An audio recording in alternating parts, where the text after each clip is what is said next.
நீங்க வாயால பேசுறதெல்லாம் கரெக்ட். அதெல்லாம் நீங்க உங்களுடைய காலத்துல நாங்க தான் சொல்றோம்ல, நீங்க நிரூபிங்கன்னு சொல்றோம். நீங்க நிரூபிக்க வேண்டியதானே. எதுவுமே இல்லாம நீங்க மட்டும் பேசணும்னா அது எப்படி? அது வந்து பழைய காலம். அது இந்த காலத்துல ₹1 நாங்க வாங்கணும்னா இந்த இடத்துல நாங்க எங்களை உட்கார வைக்க மாட்டார் எங்களுடைய முதலமைச்சர். அதனால ஆதாரத்துடன் அவர் சொல்லணும்ன்றதை நான் கேட்டுக்கொள்கிறேன். இப்போ வந்து பில்லு வாங்குறதுக்கு ஒவ்வொரு அலுவலகத்துக்கும் போய் பாருங்க.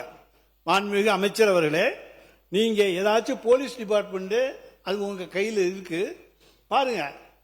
நீர்வளத்துறையிலே 3% கொடுத்தா தான் பில்லுன்னு சொல்லி சொல்றாங்க.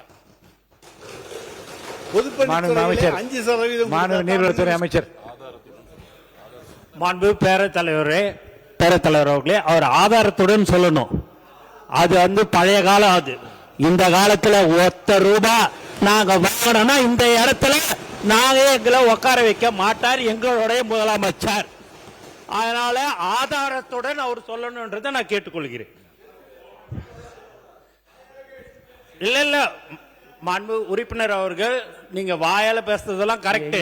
அதெல்லாம் நீங்க உங்களுடைய காலத்துல நாங்க தான் சொல்றோம்ல, நீங்க நிரூபிங்கன்னு சொல்றோம்.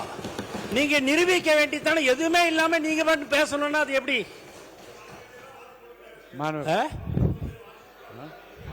யாரு போட்டிருக்கிறா? எல்லாரும் நீ போடுறாங்க அப்படின்னாங்கன்னா நீங்க அதை வந்து அது ஆதாரத்துடன் நீங்க இருக்குதுன்னா நீங்க நிரூபிங்கன்னு தான் சொல்றோம். நீங்க எதுவுமே நீங்க என்னங்க நீங்க பில்லுக்குன்னு சொல்றீங்க, அதுக்கு இந்த மாதிரி பில்லுக்கு கொடுத்தாங்கன்னு சொல்லுங்க. அது ஏன்னா பழக தோஷமா இருந்திருக்கலாம்னு நான் நினைக்கிறேன்.